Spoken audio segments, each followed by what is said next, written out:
Kisa, man, and today update on Didi, man. Since this weekend, there was a juror a prosecutor team did not like. I guess because they realized it from the Bronx, he's gonna probably lean more towards Didi. And they've been trying to kick him off because I guess they say some of their situation is not as strong as they can. And one black man may be okay, but two black men on a jury cannot provoke them have a mistrial, right? A mistrial is when one or two people cannot go along with the majority of the jurors. And I feel like strongly about this juror. So they go back and find out a one little lie about this juror starting this morning, where the juror kind of lie about where his residency is. And during his statement, he kind of said, my residency is in Bronx, but sometimes I stay with my girl in New Jersey.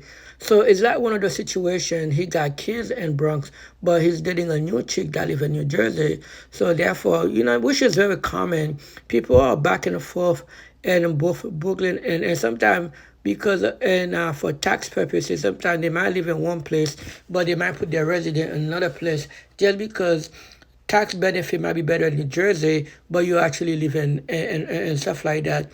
So because of that, the judge did not find that lack of confidence, and they kicked him off of the jurors. And the DD team was really pissed off because, like I said, he's only one or two, and they were trying to bring a race into the scenario.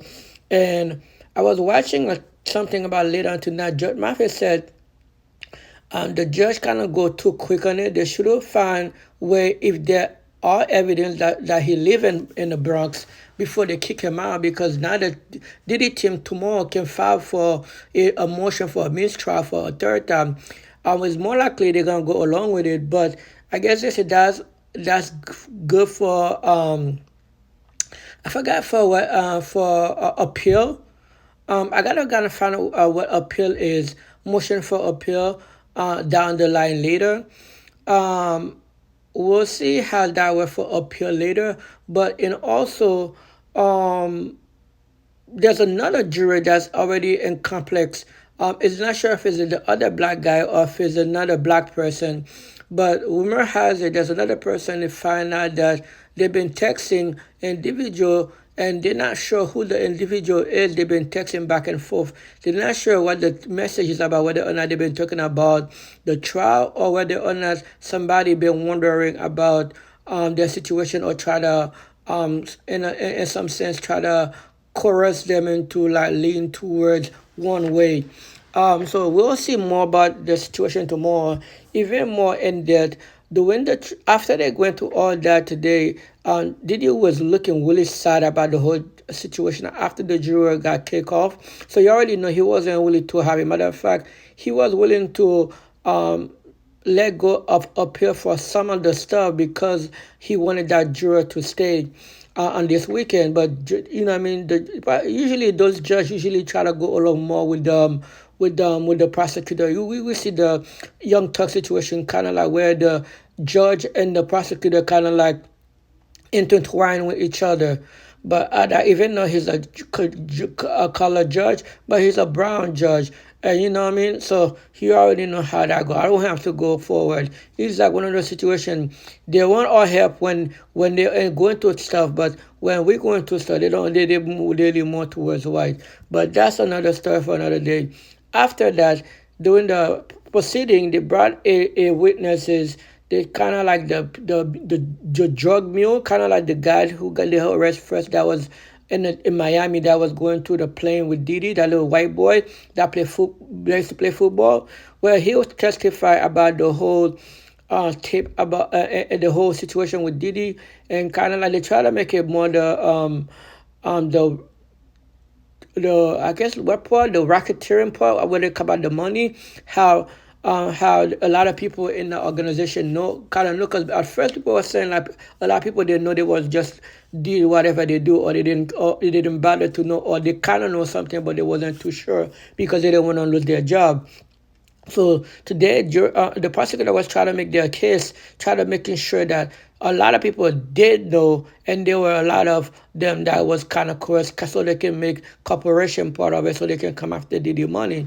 So they show also a tape, right? They show a tape of three tape, matter of fact, of different freak offs.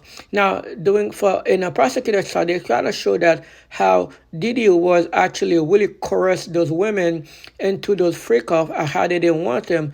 But the defense part of the Diddy team was kind of insinuate that look, those women, even though they look like they are no, in the defense team, they were trying to show how those women was really into it. There wasn't no chorus, but in the prosecutor side, they were trying to show even though those women look like they're really participating, but that's why they make them testify. Both Cassie and they only were doing it because they feel like they have to do it to please Didi. But and for the gender part too, remember she was willing to do it, but she was kind of insinuating I only do it because that's the only way I can get his time. But in a Cassie situation, she felt like that's the only way I have to do it and able to get my income, and he wasn't doing nothing for me unless I do it. So kind of like if you don't do it, you don't get nothing out of it. You don't get no income or whatever. But another thing that come out as well was the doing the evidence showing they show in a defense side that a text message back in 2013 that showed that between Cassie and Diddy where Diddy was literally were asking we're asking Cassie about do she wanna be a part of a freak-out for Christmas. Now, there wasn't forcing, right? Because in a text message, you can see Diddy asking, and Cassie in response said, "Oh, how you can." And Cassie was kind of going into detail, who to bring, how many people to do it, and where to do it, and this, that, and that. So she was kind of making it look like it was a willing participant, and Diddy wasn't forcing her, but more like a participant. But two things can happen. I think, yeah, in the beginning, it kind of could be a coercion, but eventually she become part of it, or it was kind of situation. Sometimes it could be forced, but not always. And but I don't know. Will that help? The problem is during the time they were playing those video of the freak off for the women who were when you look at those women in the jurors, they wasn't too pleased with the video, but when it comes to the male, one male seems to be laughing at, according to reporter who were paying attention to the jurors who were watching the video.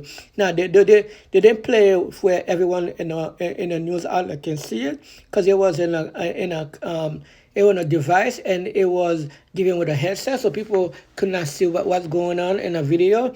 But based on evidence, most of the women wasn't so pleased, but you can really weird people faces.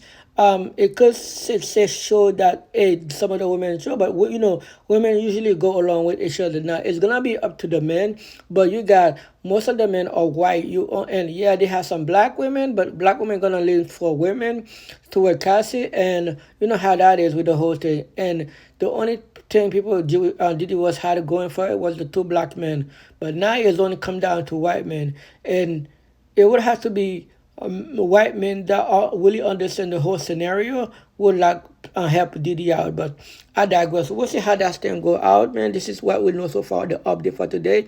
Leave your comment in this video. Let me know what you think about the whole today case. Do you think Diddy have a chance to get a mistrial, or do you think Diddy still have a chance of blowing the whole case out? Leave your comment in this video. Let me know. Until next time, guys. I'll keep you updated. Doses. Until next time.